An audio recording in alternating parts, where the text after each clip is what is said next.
Take your hand off the counter. A damp little pawn shop on Pratt Street, Baltimore, on a rainy February afternoon.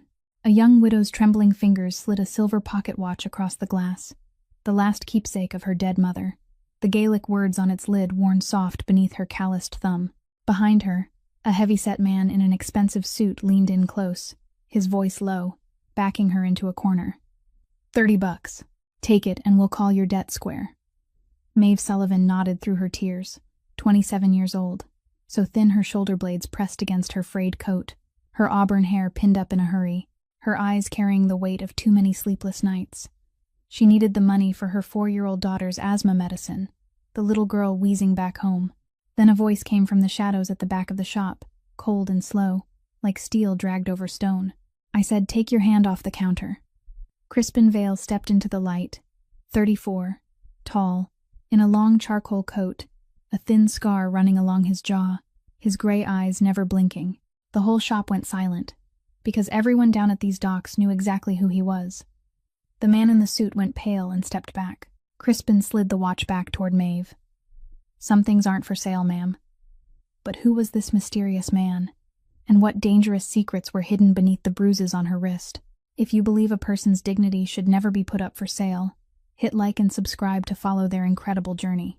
Our story begins 9 hours earlier, on that very same damp February morning.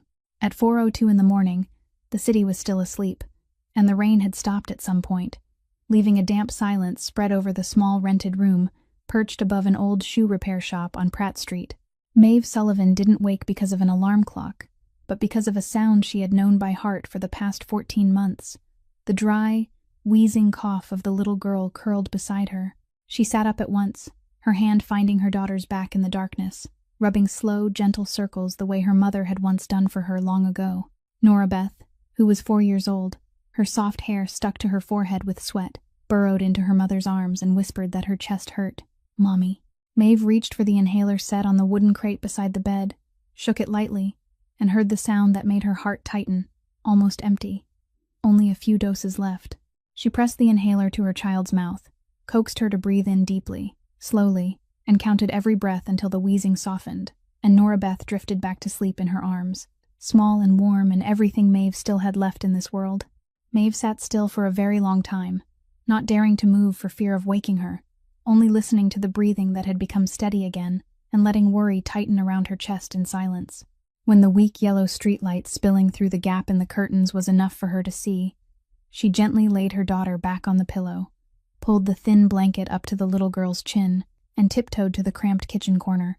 On the crooked table sat a dented tin cookie box, the only bank she had. Maeve opened the lid, poured the coins and a few crumpled bills into her palm, then counted them again and again, as if the number might change if she counted enough times. $11. $11 for the week ahead, for her daughter's medicine, for food, for the rent already overdue, which the landlady still hadn't had the heart to mention. Beside the box was a stack of bills she had arranged neatly in order of urgency, the pitifully tidy order of someone who had grown used to controlling the smallest things because the larger ones had long ago slipped beyond her reach. The hospital bill from Nora Beth's admission the previous winter, the overdue rent notice, the prescription that needed to be refilled within 2 days if she didn't want her child having another attack in the middle of the night with nothing in her hands. Maeve closed her eyes, drew in a deep breath, and told herself she had survived nights worse than this, that she would find a way, that she always found a way. A very soft knock sounded at the door, 3 familiar taps, and Maeve didn't need to ask to know who it was. Mrs. Agnes Kowalski, the 71-year-old Polish landlady who lived downstairs, stood there in an old sweater, her silver hair pinned neatly back, her eyes already poor but still lit with the kind of gentleness Maeve rarely encountered anymore in life. "I heard the little one coughing," she said in a voice touched by a foreign accent, and she brought up a bowl of still warm oatmeal and a small jar of honey already more than half empty. Maeve tried to refuse, tried to say she couldn't accept anything more, but Mrs. Agnes only pushed the bowl into her hands and shook her head, saying that at her age she didn't eat much anyway, and it was better saved for the little girl. The 2 women stood at the threshold in the dim light, saying very little, because among people accustomed to going without, kindness was often quiet and needed no elaborate thanks. After Mrs. Agnes had gone back down the stairs, Maeve closed the door and carried the bowl of oatmeal to the bedside, setting it there for when her daughter woke, then stepped toward the small mirror hanging on the wall, with a long crack running through it to get ready for the first shift of the day. The woman in the mirror looked back at her with a pale face and eyes shadowed by nights without full sleep, her thin shoulders jutting beneath her shirt. Maeve rolled up her sleeve to wash her face, and in that brief moment, the light fell straight onto her wrist, where dark purple bruises still marked her skin in the shape of a hand, and hadn't yet had time to fade. She stood frozen for 1 second, then quickly pulled her sleeve down over the back of her hand, hiding it carefully as if not seeing it meant it didn't exist. As if she concealed it well enough, the whole world would never know the truth she had carried in silence for 14 months. She didn't know that in only a few hours, someone would see what she had tried so hard to hide. At 4:45, Maeve was already standing in front of the old office building 4 blocks from her rented room, where she worked a cleaning shift before business hours, the first of the 3 patched-together jobs that kept mother and daughter alive. She mopped hallways, emptied trash, wiped down glass panes that someone else would dirty again by evening, doing it all in silence with hands so calloused they could no longer feel the cold of the water.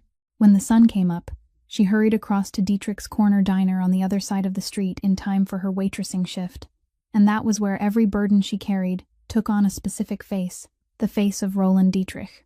The 48-year-old owner, fat and heavy, always dressed in expensive suits that didn't fit the shabby diner he ran, stood behind the cash register and looked at her with the eyes of a man who knew perfectly well that the person before him had no choice except to endure.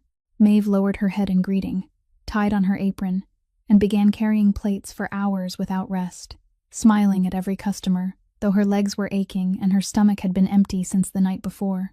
Near noon, when she went to the counter to receive her pay for 2 days, Roland opened the drawer, counted out a stack of bills, then pulled back nearly half of it, growling that last week she had broken a stack of glasses, and it had to be deducted.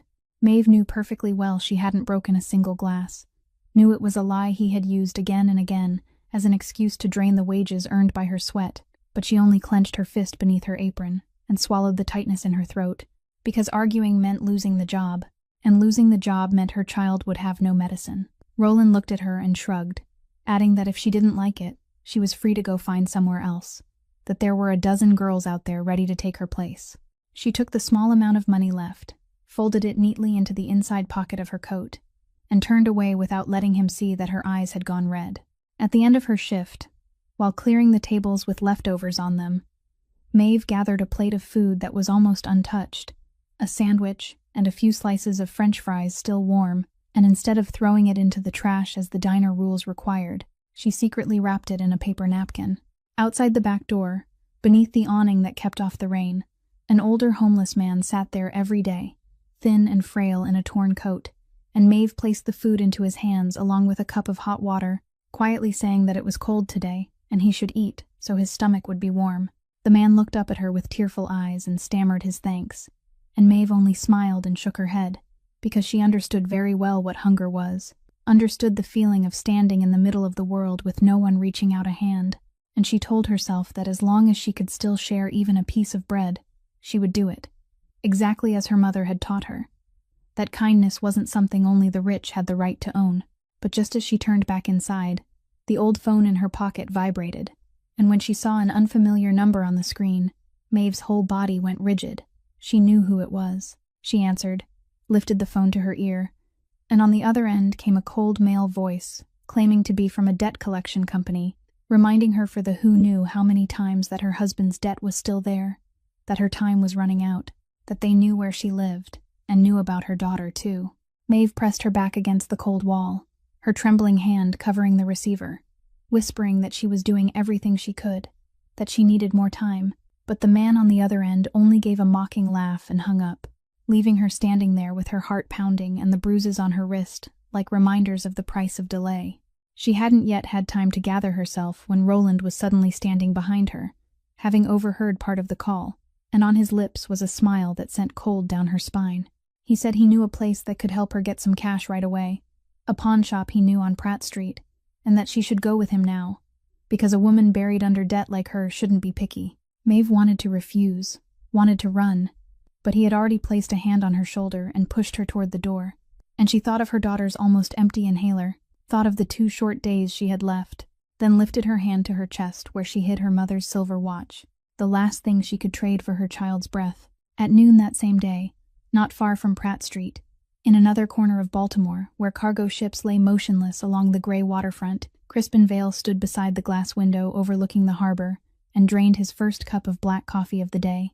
People said many things about him around these docks, that he held most of what happened along the waterline in his hands, that one nod from him could open or close anyone's door. But what few people understood was that Crispin Vale ruled his world not through fear, but through a set of rules so hard they were almost chilling. And the first of those rules was never to touch the sweat-earned money of those weaker than himself. That morning, one of his own men had just broken that rule. In the office that was plain to the point of austerity. No gold, no display, only an old wooden desk and a few chairs. Crispin sat in silence while a young man named Bishop stood before him, stammering through an explanation. Tobias Vale, his 60-year-old uncle, stood quietly beside him with graying hair and the weathered face of a man who had walked through too much loss, then placed a notebook and a stack of money on the desk. This money, Tobias said in a low, even voice, was the extra share Bishop had collected from old Murphy's family at Pier 8, dock workers who had bent their backs their whole lives and still never had enough to eat. Crispin didn't look up at once. He only opened the notebook slowly, ran his eyes over the numbers, then set it down, and finally looked straight into the eyes of the sweating subordinate before him.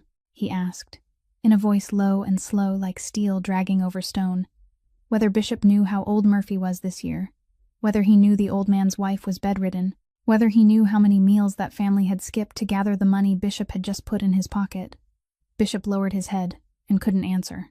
Crispin stood, came around the desk, and for a moment the whole room seemed to hold its breath, but he didn't raise a hand, didn't shout. He only stepped close and said quietly that there were lines which, once crossed, offered no way back, that a man who took bread from the mouths of the poor didn't deserve to stand under his roof for even one more day. He ordered the entire sum returned to the Murphy family that very morning, with double compensation taken from Bishop's own share, then told him to gather his things and disappear from the docks before nightfall. Bishop opened his mouth as if to beg, but when he looked into Crispin's unblinking gray eyes, he understood that every word would be useless, so he only nodded, took the reduced portion left to him, and quietly walked out. When the door closed, the room sank into silence, and Tobias poured his nephew another cup of coffee, saying softly that the way he handled things was becoming more and more like his father's way in the old days. Crispin didn't answer. He turned back to the harbor, where the morning mist still spread faintly over the water. Tobias stood beside him for a long while. Then, in a gentler, more cautious voice, he mentioned that the anniversary of the death was only a few days away, that he had ordered flowers as he did every year, and asked whether Crispin wanted to go to the cemetery with him this year. Crispin's hand tightened slightly around the coffee cup, and for a moment, the cold, powerful face that made the entire harbor cautious around him showed something very different, a thin crack revealing grief that had been buried for many years. He didn't answer his uncle's question, only said quietly that every time that day came, he wondered what might have happened if he had done things differently, if only he had arrived sooner. Tobias placed a hand on his nephew's shoulder and said nothing more, because there are kinds of pain that words only make heavier. And the two men stood there by the window looking out at the water, two silent figures in the cold February morning. After a while, Crispin set down his coffee cup, draped his charcoal overcoat across his shoulders, and told Tobias he would drive himself around to check a few places in the neighborhood, including the pawn shop on Pratt Street, where the books had shown a few numbers these past days that didn't sit right with him.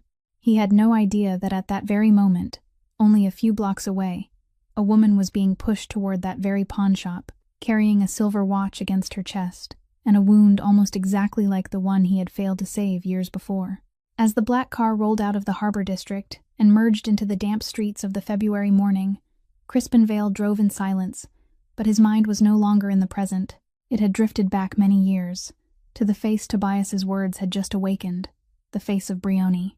Brioni was his sister, the little sister, 6 years younger than him, the one he had once carried on his back through all the poor alleys where the two of them had grown up, the sister whose smile was bright enough to soften even the darkest days.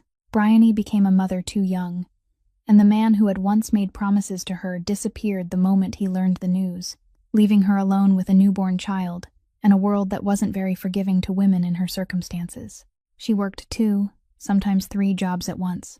She held herself together day after day, and every time Crispin came to visit, he saw his sister grow a little thinner, saw the shadows under her eyes deepen a little more, saw her smile fade a little more, but she always said, "I'm fine, Crispin. Don't worry about me. Take care of yourself." Back then, Crispin was still young, still struggling to carve out a place for himself in a harsh world, and he had believed her, or perhaps he had wanted to believe her, because believing she was fine was far easier than admitting that she was slowly sinking, and he was too busy to reach out and pull her back up. The last time he saw Bryony was on a rainy afternoon. She was sitting by the window of her small apartment with her sleeping child in her arms, and when he asked whether she was all right, for the first time in her life, she didn't say she was fine. She only leaned her head against the window frame, looked out at the rain, and whispered in a voice so faint he almost didn't hear it, that she was tired, so tired down to the bone. Crispin remembered placing his hand on her shoulder, remembered telling her to let him finish arranging a few things and then he would come back to take her and the child home with him, that everything would be all right, that she only had to hold on a few more days. He had promised, and then work swept him away. 1 day passed, then 2, then 3, and each day he told himself he would go tomorrow. Tomorrow for certain.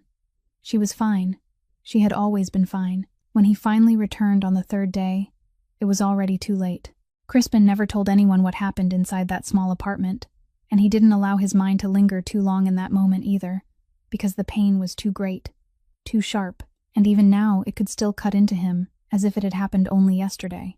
What he remembered most clearly, what had haunted him for years, was the feeling that everything could have been different, that if he had come even 1 day earlier, if he had listened more closely to that sentence, "I'm so tired," instead of brushing it aside as a passing complaint, if he had understood that sometimes people cried for help, not with a scream, but with the softest whisper, then perhaps his sister would still be sitting there by the window, still smiling at him, and his little nephew would still have a mother. He hadn't arrived in time for 3 days, and those 3 days became the debt he carried through the rest of his life, a reminder that his power and money meant nothing if he couldn't protect the people he loved when they needed him most. Crispin stopped the car at an intersection when the light turned red, both hands tightening around the steering wheel, and he drew in a deep breath to push the memory back into the depths where he always kept it locked away. When the light turned green, he let the car move on toward Pratt Street, toward the damp pawn shop he intended to stop by and check the books, with no idea that fate was waiting for him there in the shape of a strange woman, and that in only a few minutes he would see on a stranger's wrist the exact mark he had been too late to save years before. When Maeve rushed out of the pawn shop into the rain, she only had time to clutch the silver watch tightly to her chest and run as fast as she could from the powerful man who had just made the whole room hold its breath, from Roland standing frozen in place, from everything. But her body was too exhausted to carry her far. She hadn't eaten anything since the night before, had worked herself ragged since before sunrise, had stood on trembling legs for too long, and after only a few blocks, the world around her began to sway, the buildings tilted, the sound of the rain drifted farther away, and Maeve sank down beneath the awning of a closed shop, her back against the cold brick wall, her breath broken and uneven. She didn't know how long she had been sitting there. She only knew that when she looked up through tears and rain, she saw a black car pull to the curb, and the man from the pawn shop stepped out, his charcoal overcoat darkened by water, his gray eyes looking straight at her. Maeve instinctively shrank back, pulling the watch closer against her chest, because bitter experience had taught her that a man walking toward her rarely brought anything good. But Crispin Vale didn't hurry closer. He stopped several steps away from her, and in a low voice lowered until it was almost gentle, he said she was about to collapse from hunger, that he wasn't going to do anything to her, that he only wanted to take her somewhere dry. Maeve shook her head, meaning to say she didn't need anyone's help, but her lips had gone so pale and were trembling so badly that no words came out, and when she tried to stand, she staggered and nearly fell. Crispin reached out to steady her, and the very instant his hand lifted, Maeve flinched and curled in on herself, her shoulders shrinking, her eyes squeezed shut as if waiting for something, a reflex that belonged only to people who had grown used to being hurt.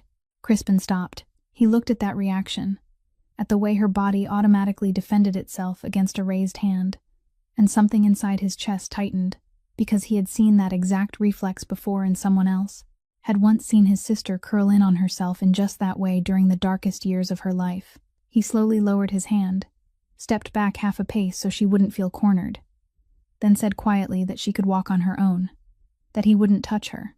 Maeve opened her eyes and stared at him in astonishment.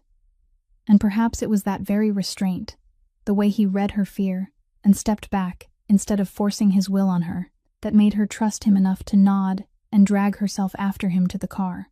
Inside the warm car, Maeve sat pressed into the corner of the seat, her hands clasped tightly in her lap, and Crispin drove in silence, asking nothing, demanding nothing, because he understood that there were people who had endured too many questions, so much so that silence became the kindest thing. But his eyes, trained to notice every detail, still quietly took in every trace on her. Her hands, thin and calloused, with the thickened skin of someone who worked without rest. The shoes on her feet, worn and frayed at the toes, one loose section of the sole tied in place with string.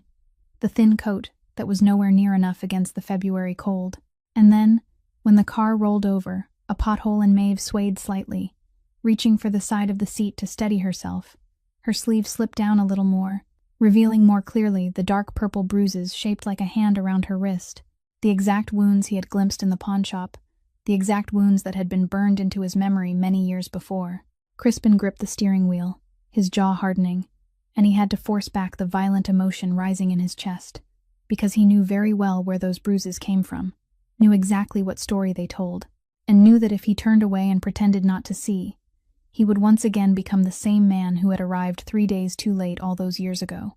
When the car stopped, he didn't say much. He only quietly took a stack of money from inside his coat and placed it on the seat beside her, saying she should take it to buy food and medicine, that this wasn't charity, only one person helping another.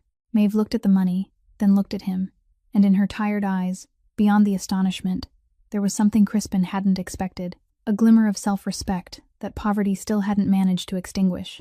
Maeve looked at the stack of money lying on the seat for a long time, and in that moment, one part of her screamed to take it, to think of her daughter's nearly empty inhaler, to think of the 2 short days left, to think of the tin box with only $11 inside, because this money could solve everything, could buy medicine, buy food, pay down part of the debt hanging over her head. But another part of her, the part that had kept her standing upright through 14 months of storms, spoke louder, and that part wouldn't allow her to reach out. She didn't know who this man was, didn't know why a stranger with an expensive car and eyes as cold as steel had suddenly become so kind to her, and it was precisely that kindness without a reason that made her more wary than anything else. Life had taught Maeve a bitter lesson, that nothing was ever given for free, that whenever a man held money out to her, there was always a price to pay afterward, and she had paid enough, had lost too much, until the only thing left that she absolutely refused to sell was her own self-respect. She lifted her head, looked straight into Crispin's gray eyes, and though her whole body was still trembling from cold and hunger, her voice came out so clear and strong that even she was surprised by it, saying that she thanked him for driving her back, but she couldn't accept this money. Crispin started to say something, but Maeve had already pushed the stack of bills back toward him, and she went on in a choked voice that still didn't waver, saying that she didn't know who he was or what he wanted from her. But she wanted him to understand one thing, that she might be poor, she might be hungry, she might be dressed in rags, but she wouldn't sell her dignity, and she didn't owe him anything. Then she opened the car door, stepped down into the still drizzling rain, pulled her collar high, and disappeared into the gray street without looking back once, her thin figure walking through the rain with a fragile pride that all the misery in life still hadn't been able to break. Crispin remained seated in the car, the stack of money still lying on the seat where she had pushed it back, and he watched her until her shadow dissolved into the rain and the streets. In all his years ruling this harbor district, too many people had come to him to beg, to ask favors, to bargain, and he had grown used to seeing greed, fear, and servility appear in people's eyes whenever they faced him, so used to it that he had almost forgotten another thing still existed in this world.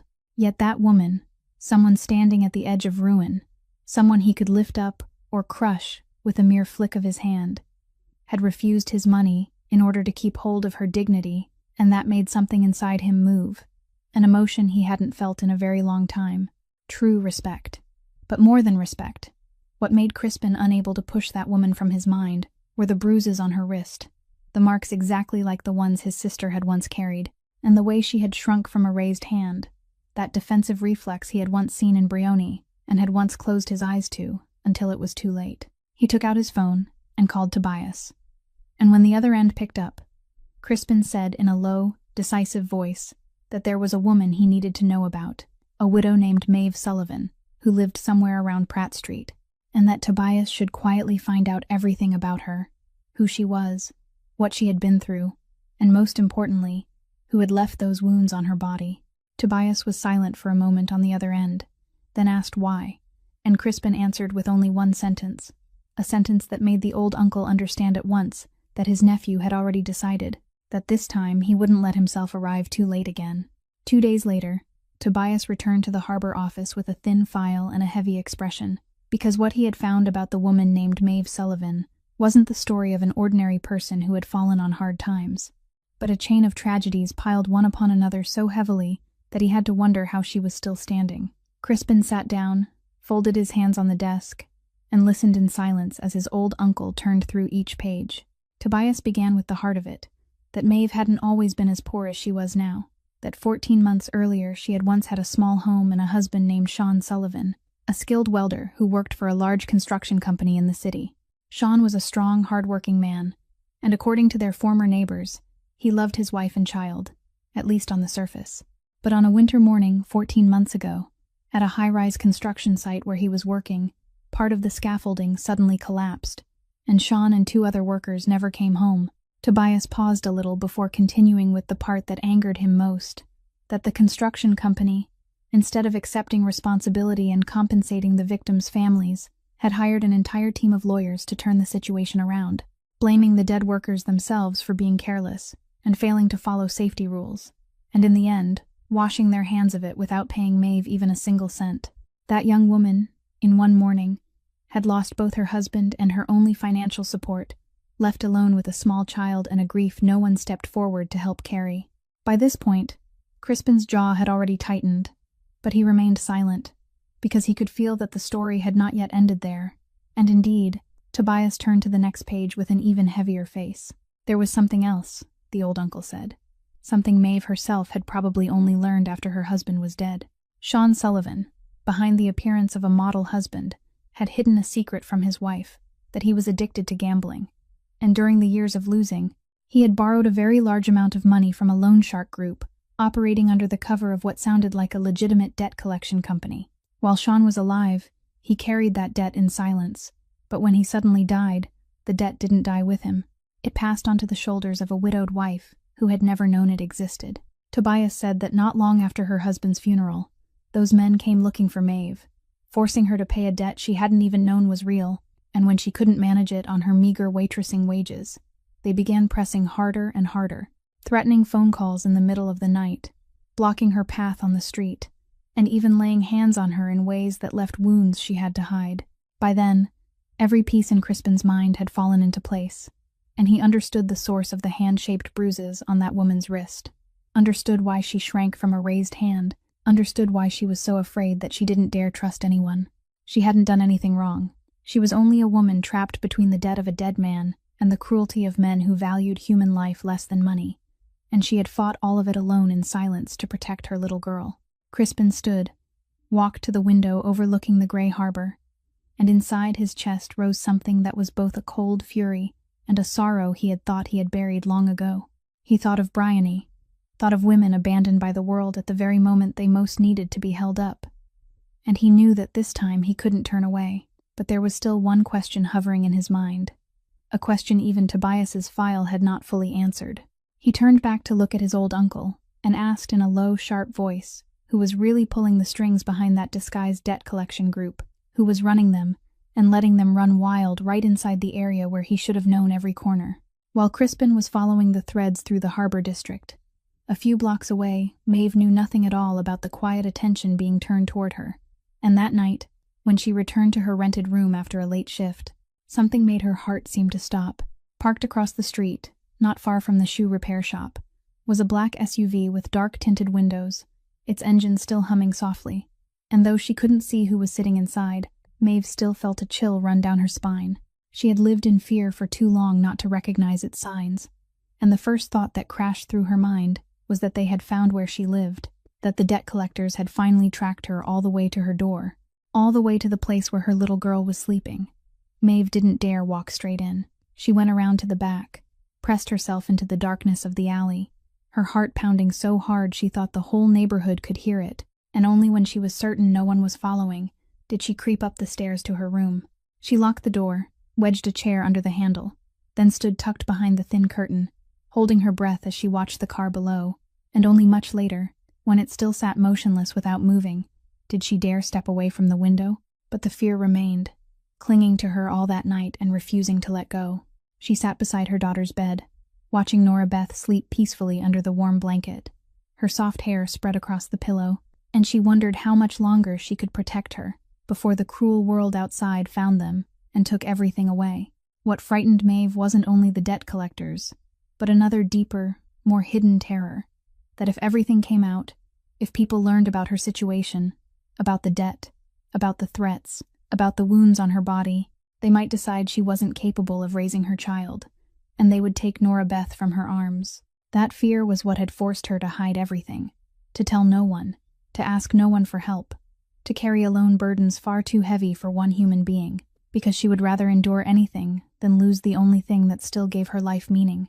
The next morning, when Maeve went down to the shared kitchen to make a little warm water for her daughter, Mrs., Agnes was already sitting there, and the old woman's failing eyes were still sharp enough to know something wasn't right. She gently asked whether Maeve had been all right lately, why she seemed so easily startled, and said that last night she had heard Maeve dragging a chair against the door. Maeve forced a smile and answered that she was just a little tired, that work had been too much lately, then hurriedly changed the subject before the old woman could ask anything deeper. Mrs. Agnes looked at her for a long time, her gaze filled with the understanding of someone who had nearly walked through all of life and had seen too much suffering. Then she only laid her wrinkled hand gently over Maeve's and said that if something was wrong, she shouldn't carry it alone, because she still had her here. Maeve nearly broke into tears, nearly poured everything out. But then she swallowed it all back down, pressed her lips tight, and only nodded her thanks, because she couldn't. She didn't dare drag this kind woman into the danger surrounding her.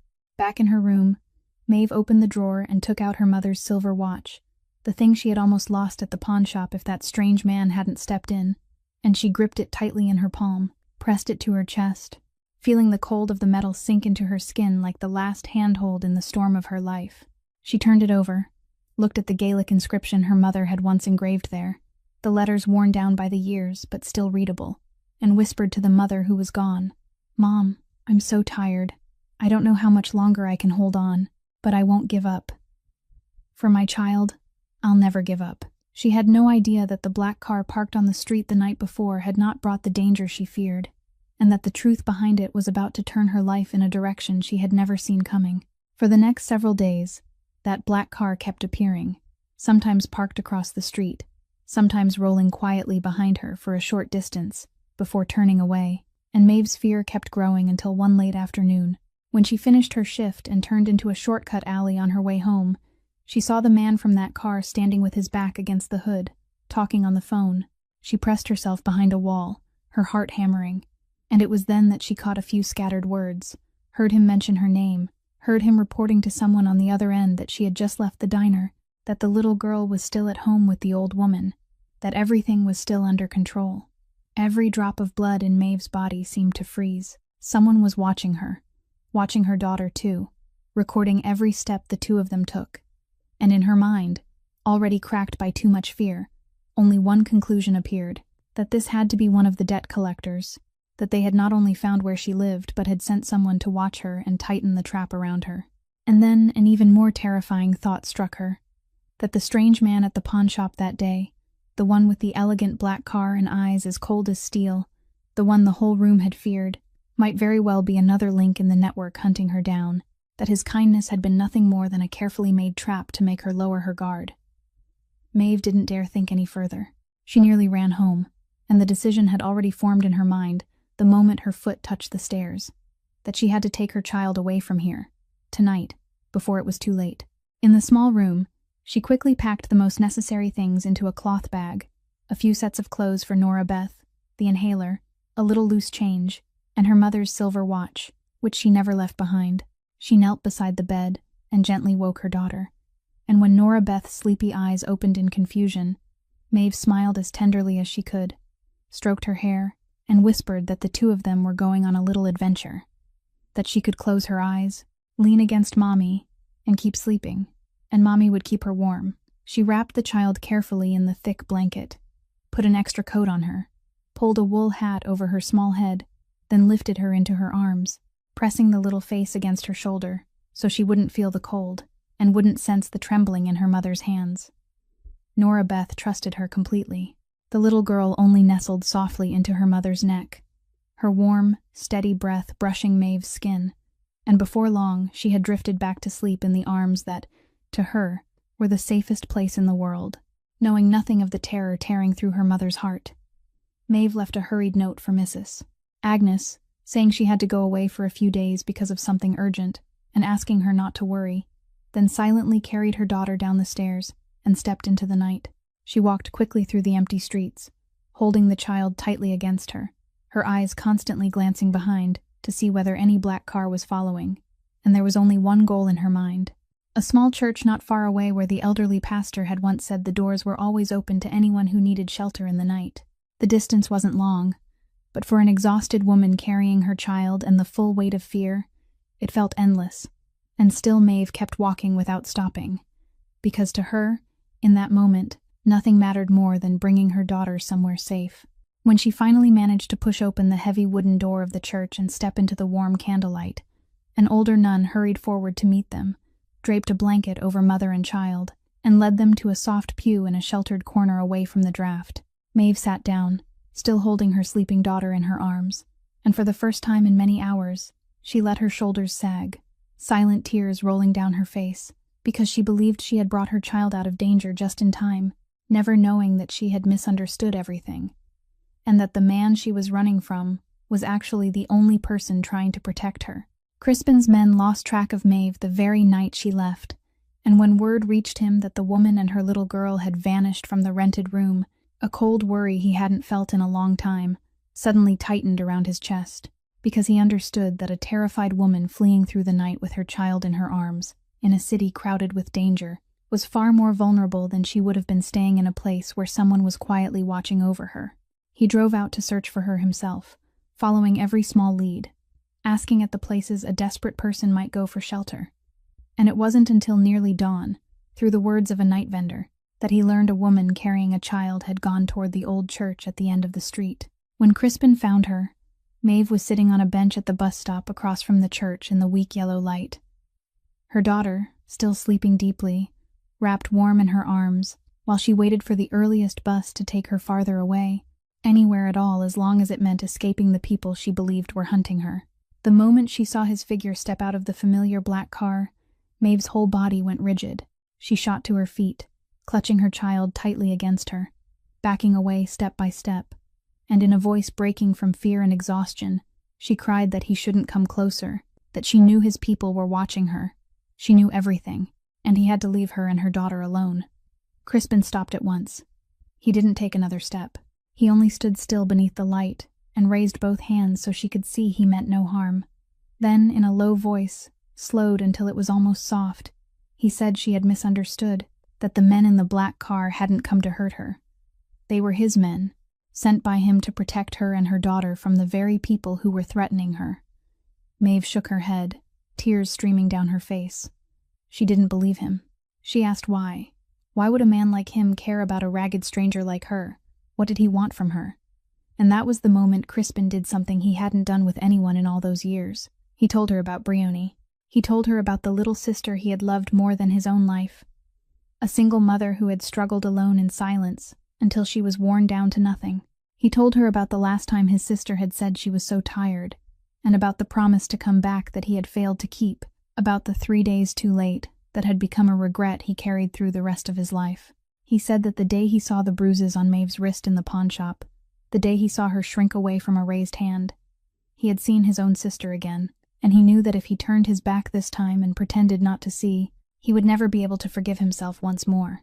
The powerful man's voice trembled slightly at the end, And in those gray eyes that had seemed made only of cold steel, Maeve saw real pain for the first time, a sincerity that couldn't be faked.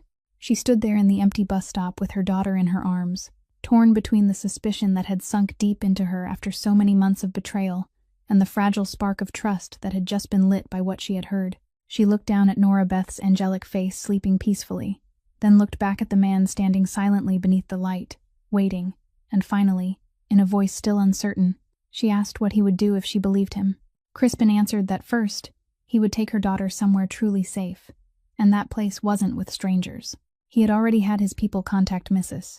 Agnes, the woman Maeve trusted, and he would arrange for the old woman and the child to stay in a discreet house under his protection, where no debt collector could ever find them. Maeve went silent for a long while, then gave a small nod, and in that nod was both the surrender of someone far too exhausted and one final wager on the kindness of a stranger, because for the first time in a very long time, she allowed herself to believe that maybe, just maybe, she didn't have to fight alone anymore. After Nora Beth had been taken to a safe place with Mrs. Agnes under the careful watch of Crispin's men, he returned to the question that had been hanging in his mind all this time, the question of who was truly pulling the strings behind the disguised debt collection group running wild right inside his territory.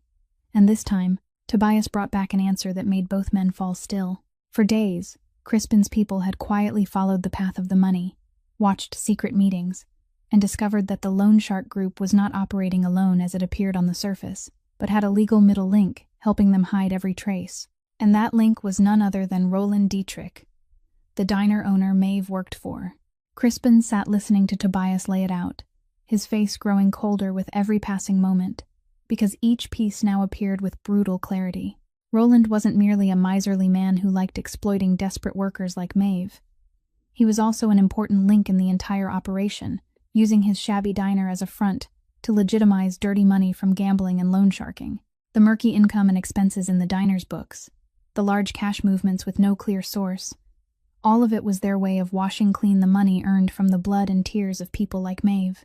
And worse still, Roland was the one who had quietly pushed Maeve toward the edge, cheating her out of her wages so she would grow even more desperate while playing the helpful guide who led her toward pawning her belongings. All of it part of a cold calculation, meant to tighten the vice and force her to repay the debt her husband had left behind. Crispin clenched his hand until his knuckles turned white. But what enraged him wasn't only Roland's cruelty toward a woman standing alone. It was also another truth Tobias pointed out. This group, the old uncle said, was a rising force, a pack that had emerged in the last few years and operated with extreme sophistication, slipping into the corners of the district beneath legal covers like debt collection companies and small businesses, and because they had hidden themselves so tightly, they had been able to run wild inside Crispin's territory for a long time without him knowing. To a man like Crispin, this was a double insult, because not only had they hurt the vulnerable people he believed should be protected, they had also brazenly trespassed, sowing brutality on the very ground he had worked so hard to preserve under his own rules. He stood, walked to the window overlooking the harbor at night, and a plan slowly began taking shape in his mind. But it wasn't the plan of an underworld man wanting to answer with violence. Crispin had lived too many years in that hidden world not to understand that blood only drew more blood, that if he acted in the old way, he would be no different from the men he wanted to remove, and more importantly, he didn't want to drag Maeve and her daughter into a spiral of hatred with no way out. He turned to Tobias and said that this time they would do it differently, that they would gather every piece of evidence, every ledger, every filthy transaction belonging to Roland and the network behind him, collect all of it into a file strong enough that they couldn't deny it, then place the whole thing into the hands of people in law enforcement whom he could trust. So the law itself would be what crushed them. Tobias looked at his nephew, and in the old uncle's eyes there was both surprise and a quiet pride, because he realized Crispin was choosing a path his father years ago might never have chosen. A harder path, but a nobler one too. Crispin said softly, almost to himself, that he was too tired of solving everything with fists and fear, that perhaps this was his chance to do something right, something Bryony would have been proud of if she were still alive. But for that legal trap to close at the right moment, he knew he needed one final link, one moment that would force Roland and his accomplices to show themselves in broad daylight.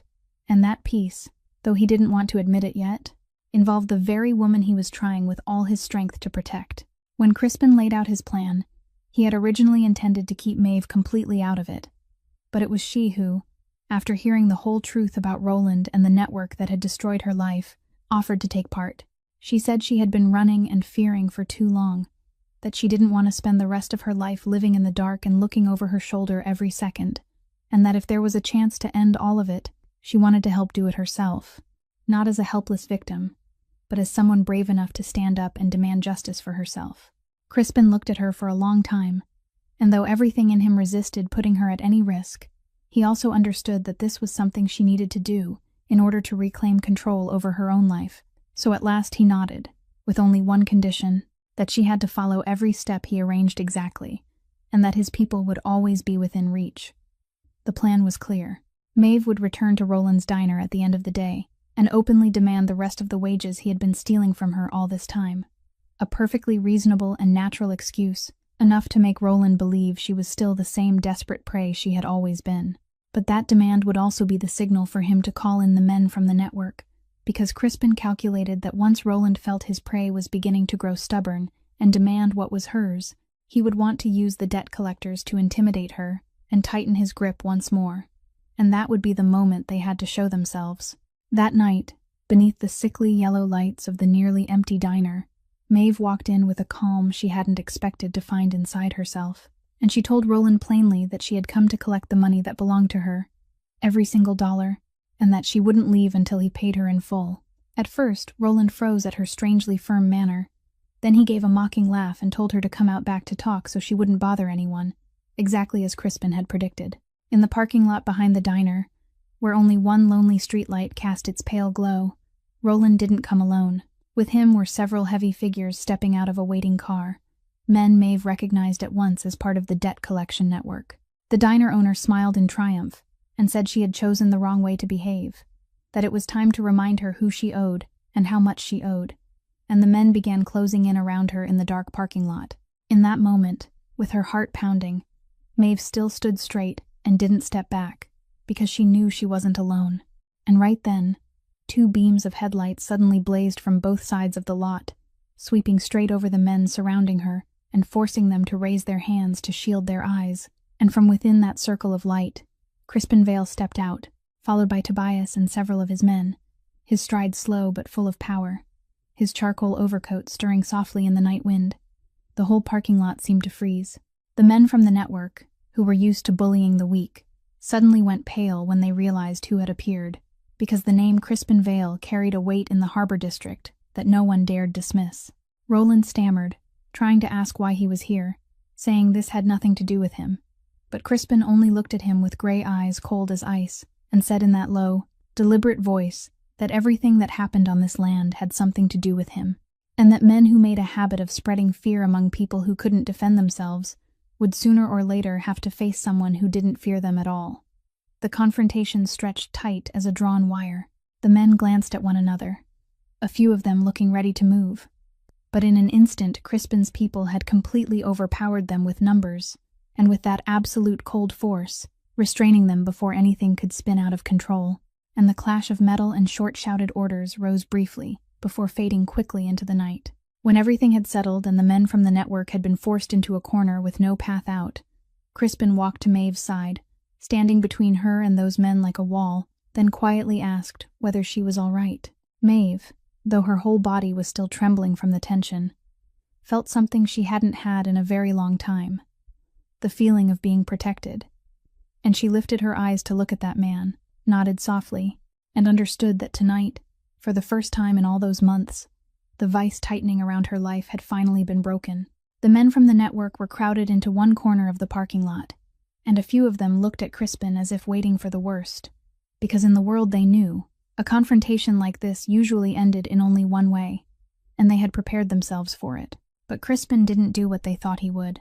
He didn't swing his fists, didn't order punishment, didn't let the anger boiling inside him lead the way, because he had spent too many years in the dark, not to understand that answering brutality with brutality would only make him another version of the very men he despised.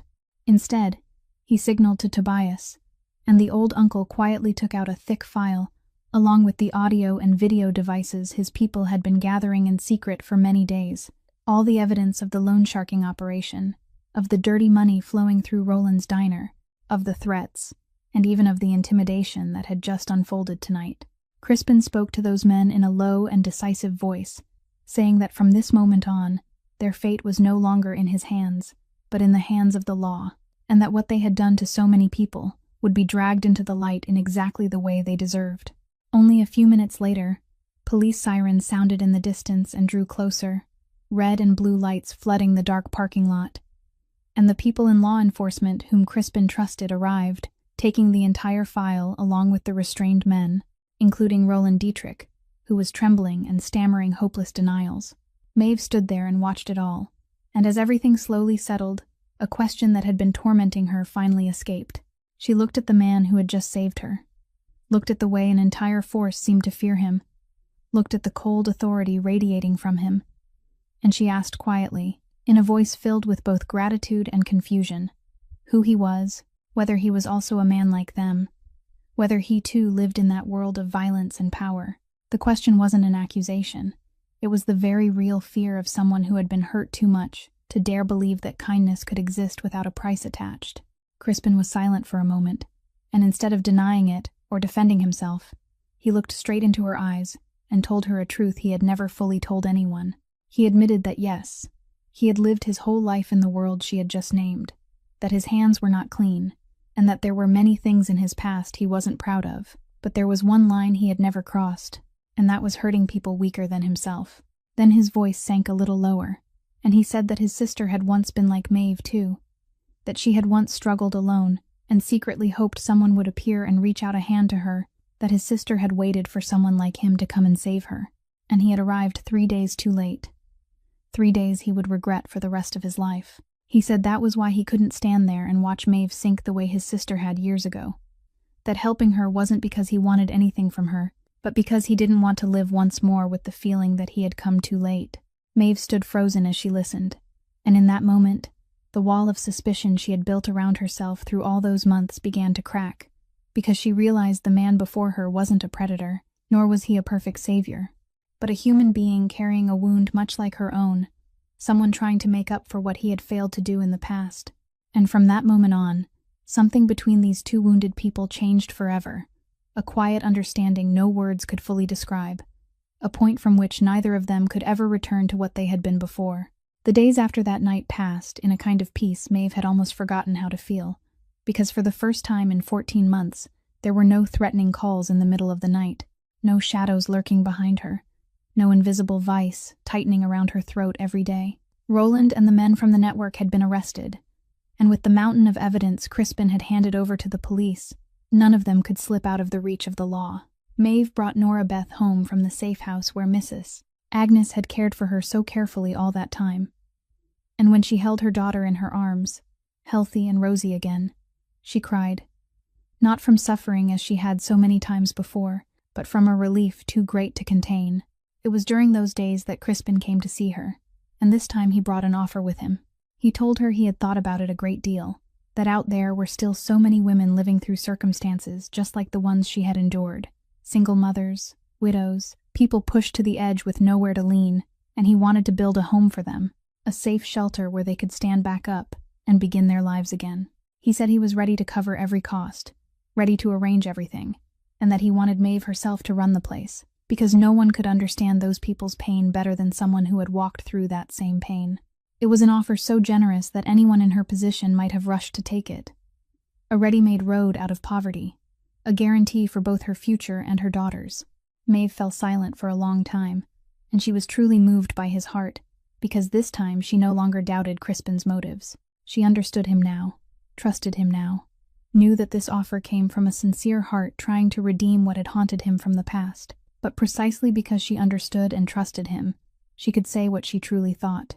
She looked at him, and in a voice gentle but steady, so different from the trembling defensiveness she had once carried, she said she was deeply grateful to him, more grateful than words could ever express, but she couldn't accept.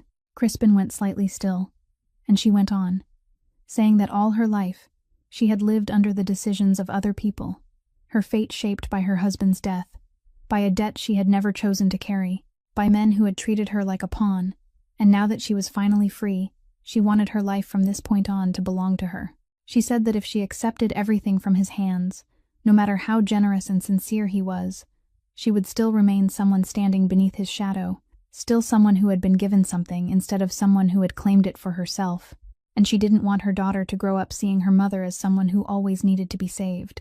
She wanted Nora Beth to see a mother who could stand on her own 2 feet, even if those feet trembled, and even if the road was uneven. Crispin listened to those words, and instead of disappointment or the desire to persuade her, a flash of deep respect appeared in his gray eyes, because he realized that it was exactly that pride, that will to govern her own life, that made this woman different from anyone he had ever met. He gave a small nod, said he respected her decision, and that he would never force her to do anything she didn't want. But he also added, in a softer voice, that respecting her independence didn't mean he would stand by and do nothing, and that at the very least, he wanted to help her with one thing she had deserved for a long time, which was to seek justice for her husband's death. He quietly arranged for the best lawyer he knew to support her, not to act in her place, but to walk beside her into the legal battle she should have been helped through 14 months earlier. And this time, the person standing before the court to demand justice would be Maeve herself. The lawsuit wasn't easy, and Maeve understood that from the very first day she sat down with the lawyer in a room full of files and legal terms she had never heard before, but she was determined to see it through to the end, because this wasn't only a fight to reclaim the compensation the construction company had denied, but also a fight to reclaim honor for her late husband and for herself. The construction company that had once washed its hands of everything and blamed Sean and the dead workers still stood arrogant behind an entire team of expensive lawyers, still believing they could crush this poor woman the way they had before. But this time they were wrong. The lawyer Crispin arranged for didn't act in her place, didn't turn her into a puppet sitting silently while someone else fought for her. Instead, step by step, he guided her to understand her own rights, helped her gather each piece of evidence about the company's negligence in workplace safety, about the scaffolding that should have been inspected but never had been, about the statements of witnesses who had once worked with Sean and whom no one had bothered to listen to all this time. Most importantly, he helped her find her own voice again. Through the long court hearings, Maeve didn't hide behind anyone. She stood up before the court herself, and though her hands trembled and her voice sometimes caught in her throat, she still told her whole story. Told of the fateful morning when Sean left home and never came back. Told of the month she had spent alone holding her child in misery, while the people responsible calmly wiped their hands clean. She said she was standing there not only because of money, but because her husband and the workers who had died deserved to have their honor restored, because they were not careless men as the company had accused them of being, but honest working people who had lost their lives because of someone else's negligence. The sincere, weighty words of a mother, a wife who had walked through the deepest suffering, touched the hearts of those listening in a way that no cold legal argument from the other side could.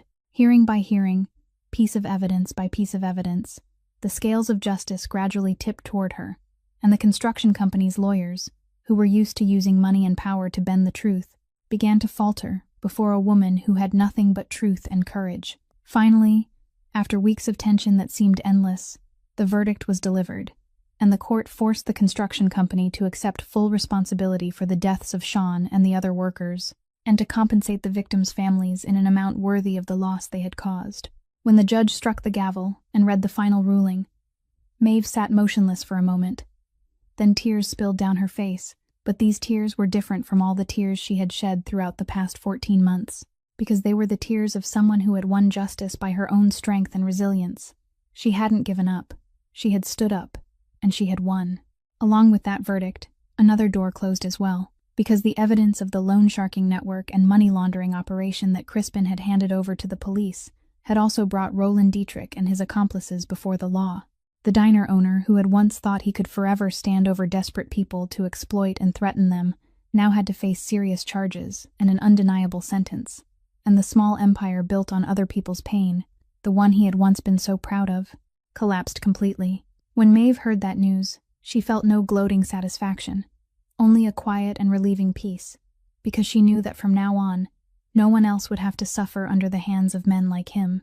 Stepping out of the courthouse on a rare sunny afternoon that month, Maeve held her head high, and for the first time in a very long while, she walked without having to look over her shoulder, without carrying fear with her, and she knew that her life, from this moment on, finally truly belonged to her. With the compensation she had won for herself in court, Maeve could have chosen an easier life. She could have found a small, warm house in a quiet neighborhood and lived peaceful days beside her daughter after so many storms.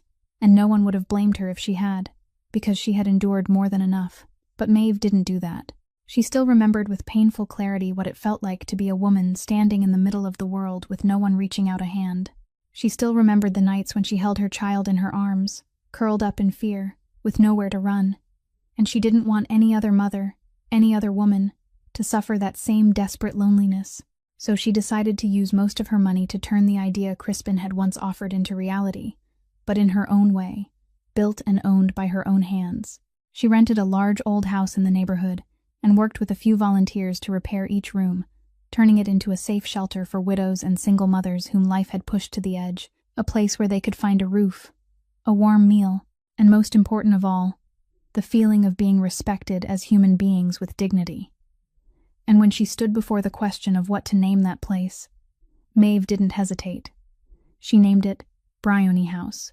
It was a decision entirely her own, a quiet tribute she gave to Crispin's sister, a woman she had never met, the woman who had once struggled alone and had not had a home like this when she needed it most, the woman whose death had become the source of the compassion that saved Maeve's life. When she told Crispin about the name, the man who was always calm and cold had to turn his face away for a moment, and when he turned back, his gray eyes held something Maeve understood to be the deepest kind of gratitude, an emotion too powerful for him to put into words. Bryony House gradually began operating, and Mrs. Agnes, the kind old woman who had once shared even a bowl of oatmeal with Maeve in her hardest days, now became the soul of its kitchen, cooking hot meals every day for the women who came there, and her laughter, together with the warm smell of food, turned the place into a true home, not merely a shelter. Crispin remained there, but in the way Maeve wanted, quiet and unseen in the background, sometimes handling complicated legal procedures in silence, sometimes sending people to repair the leaking roof or broken water pipes, without ever accepting credit, never appearing to claim the spotlight, because he understood that this was Maeve's work, proof of her own strength, and he respected that more than anything. As for Nora Beth, the little girl who had once coughed through cold nights with an inhaler nearly empty, she was different now. With better living conditions, proper treatment, and a warm home no longer shadowed by fear, her health improved clearly, the asthma attacks growing fewer and fewer until they almost disappeared. She ran through the halls of Bryony House, her soft hair flying in the sunlight, her bright laughter ringing out like a healing sound for all the wounded women living under that roof. She made friends with the other children who had come there with their mothers, invented games for them, and Mrs. Agnes often joked that the little girl was the youngest director of the house. Whenever Maeve watched her daughter playing, healthy and happy, watched women who had once been hopeless slowly find their smiles and hope again beneath the roof she had built with her own hands, she felt a simple but profound happiness, the happiness of someone who had turned her own pain into light for others, and she knew that her mother, if she were still alive, would have been so very proud of her. A year had passed since the day Bryony House opened its doors, and then another February afternoon arrived, with the familiar fine rain veiling the streets of Baltimore, exactly the kind of weather that had marked the day Maeve's life turned in a different direction. That day, on her way back from buying food for the shelter kitchen, she happened to pass the old pawnshop on Pratt Street, the very place where everything had begun, and through the fogged glass window, she caught sight of something that made her stop short, an image like a mirror reflecting her own former self. A young woman, thin in a flimsy coat, was standing at the counter with trembling hands, slowly removing the wedding ring from her finger and placing it on the glass, her face wet with tears and heavy with the despair of someone forced to sell the last precious thing she owned in exchange for food and shelter. Maeve didn't hesitate. She pushed the door open and stepped inside, and as if guided by fate, she went to the young woman and gently placed a hand on her shoulder. Just as a stranger had once stepped out of the darkness to save her long ago, she softly told the girl not to sell it, that there were things in this world that weren't meant to be bought and sold, but to be kept and passed on. The girl looked up at her with startled, guarded eyes, the very eyes Maeve herself had once carried. And Maeve smiled kindly, saying she understood better than anyone what it felt like to stand at the end of the road, that she had once stood in exactly this place, beside this very counter, and she knew a place that could help her, a place that would open its arms to her without asking her to trade away her dignity. She led the girl out of the pawn shop and toward Bryony House, and the circle of kindness closed once more only to open again, because what Maeve had once received had now become what she gave to someone else. Later, Maeve stepped inside the jewelry store, and this time, it wasn't to sell her precious keepsake, but to have it cleaned and polished. She proudly took out the first wages she had earned through her own work at the shelter, the first money in her life made with true dignity and independence. As the jeweler handed it back, Maeve held her mother's silver watch in her palm, cradling it as if cradling a part of her own life, and when she turned it over to look again at the familiar Gaelic words her mother had engraved, she suddenly discovered something that made her heart catch. Beside her mother's old inscription, there was now a new line, finely and deeply engraved, words that said, "Time cannot go back, but it can always begin again." Maeve stood motionless, and at once she understood who had quietly done this, who had silently left this tender message upon her most precious keepsake, to remind her that her storm had finally passed. She stepped out of the establishment, and through the soft curtain of rain, she saw, across the street, standing beside the familiar charcoal car, Crispin Vale. He didn't walk toward her, didn't say a word. He only looked at her in rare warmth, then gave a small nod, a nod that held everything words could not express, and then he turned away. And Maeve understood that between two people who had carried wounds so alike, something had quietly begun to bloom, not in haste, not loudly, but with equality and respect, two people standing firmly on their own feet before choosing to walk toward each other, and she knew that whatever the road ahead might become, her heart was finally ready to begin again. The story of Maeve Sullivan and Crispin Vale, in the end, isn't the story of a rich person rescuing a poor one, but a story about human dignity, about how even when life pushes us to the farthest edge of hardship, self-respect and kindness are still things that must never be bought or sold, and how sometimes, one small act of kindness at the right moment can relight an entire life that seemed to have gone dark. Kindness doesn't distinguish between rich and poor, and each of us, no matter what circumstances we are in, can become a light for someone sinking in darkness, because what we give today may very well return tomorrow to save us or someone else. If this story has touched your heart, please press the subscribe button for our channel, hit like, and share this video so we can spread meaningful messages together, and so you won't miss the new, compelling stories we bring you every day. We truly hope to hear your thoughts. So what do you think about Maeve's story? Which part moved you the most? Please leave a comment sharing the feelings from deep inside your heart so we can talk together. Thank you for taking the time to listen all the way to the very last moment. May you and your loved ones always have abundant health, a joyful life, peace, and love every day. Goodbye for now, and we'll see you again in the next videos.